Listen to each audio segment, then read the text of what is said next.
புரட்சி தலைவர் எம்ஜிஆர் அவர்களுடைய முதல் தேர்தலில் கூட இந்த அளவுக்கு ஒரு ஓட் பர்சன்டேஜ் வாங்கலை அப்படின்ட்டு நிறைய பேர் சொன்னாங்க.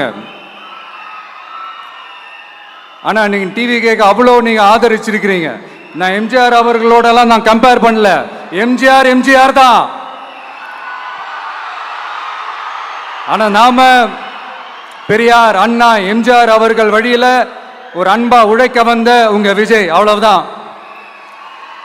1977ல நீங்க போடாத ஓட்ட 2026ல நீங்க போட்டிருக்கிறீங்க.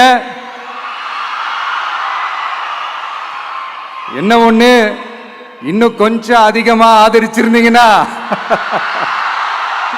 கொஞ்சம் நல்லா வந்திருக்கும். பட் பரவாயில்ல, ஃபியூச்சர்ல வரப்போற எல்லா தேர்தலையும் உங்களுடைய முழு சப்போர்ட்டை என்னால வாங்க முடியும்ன்ற அந்த ஒரு நம்பிக்கை இப்போ என் மனசுல ரொம்ப ஆழமா பதிஞ்சிருக்கு. ஏன்னா நீங்க அமைச்சு கொடுத்திருக்கிற இந்த ஆட்சியில எல்லா நன்மைகளையும் நீங்க கண்கூடா பார்க்க தான் போறீங்க அப்படின்ற அந்த கான்பிடன்ஸும் இப்ப என் மனசுல ரொம்ப ஆழமா பதிஞ்சிருக்கு. யார் எந்த நிலைமைக்கு எந்த பொசிஷன்ல போனாலும் இந்த கிண்டலும் கேலியுமா பேசுறது இருக்கதானே செய்யும். நம்மளை பத்தி, நம்ம அரசியலை பத்தி, நம்ம பேச்சை பத்தி இந்த கிண்டலும் கேலியுமா பேசிட்டு தானே இருப்பாங்க. அவங்க எல்லாருக்குமே என் சைட்ல இருந்து ஒரே ஒரு ரிக்வெஸ்ட், தயவு செஞ்சு நிப்பாட்டிடாதீங்க. தயவு செஞ்சு கண்டினியூ பண்ணுங்க.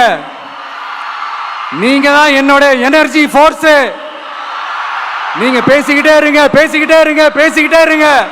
நான் மக்களுக்கு தேவையான நல்லதை செஞ்சுக்கிட்டே இருக்கேன், செஞ்சுக்கிட்டே இருக்கேன், செஞ்சுக்கிட்டே இருப்பேன்.